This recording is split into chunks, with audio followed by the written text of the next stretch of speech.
کراچی شارع فیصل پر مٹر گشت کرنے والے شیر کی اپنے مالک سے ملاقات ہوئی۔ شیر کے گلے سے پٹا نکالا تو شیر مالک سے لپٹ گیا، خوب پیار کرتا رہا۔ شیر کے رکھوالے کو ویڈیو میں شیر کے ساتھ کھیلتا دیکھا جا سکتا ہے۔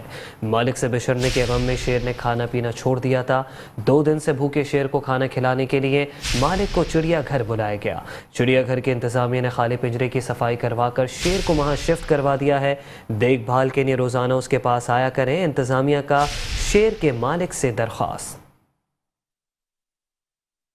کراچی شارع فیصل پر مٹر گشت کرنے والے شیر کی اپنے مالک سے ملاقات ہوئی ہے اور شیر کے گلے سے پٹا نکالا تو شیر اپنے مالک سے لپٹ گیا، اسے خوب پیار کیا۔ شیر کے رکھوالے کو ویڈیو میں شیر کے ساتھ کھیلتا ہوا دیکھا جا سکتا ہے۔ مالک سے بچھڑنے کے غم میں شیر نے کھانا پینا چھوڑ دیا تھا۔ 2 دن سے بھوکے شیر کو کھانا کھلانے کے لیے مالک کو چڑیا گھر بلایا گیا تھا۔ چڑیا گھر کے انتظامیہ نے خالی پنجرے کی صفائی کروا کر شیر کو وہاں شفٹ کروا دیا ہے۔ دیکھ بھال کے لیے روزانہ اس کے پاس آیا کریں، انتظامیہ نے شیر کے مالک سے درخواست کر دی ہے۔